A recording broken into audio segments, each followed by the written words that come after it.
First, we're to begin with that mother from Westchester County convicted of killing her son. Now, Lacey Spears was found guilty this afternoon, and it took about 2 days for the jury to reach a verdict. Eyewitness News reporter Joe Torres has been following the case live from the courthouse right now in White Plains with all the details. Joe. David and Liz, more than 13 months after his death, one law enforcement official here at the courthouse today telling us finally, justice for little Garnett Spears. Remember, this was a lengthy investigation that involved detectives from Westchester County and Rockland County. They traveled to 5 states. They sifted through mounds of health records. The trial itself lasted 2 weeks, the deliberations 2.5 days, and then at 12:30 this afternoon, a note from the jurors to the judge, and it said, "We have a verdict."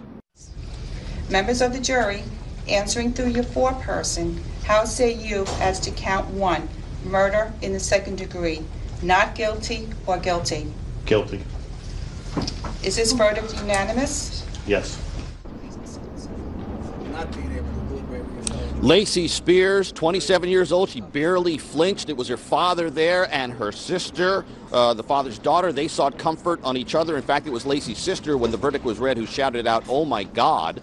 Court officers then took the 27-year-old mother back to jail. Her sentencing is scheduled for early next month. At one point today, during the deliberations, the jurors asked for some instructions from the judge as to whether they could consider mental illness as a part of their deliberations. The judge quickly shot that down, saying there was no evidence presented at trial that showed Lacey Spears suffered from any sort of mental illness. The panel obviously looking for some sort of explanation as to how a mother could possibly poison her 5-year-old son with lethal doses of sodium. In fact, prosecutors say it was really an effort to gain sympathy and attention. Defense counsel, we talked to them afterwards, they told us not once did they even consider mental illness as a part of their defense.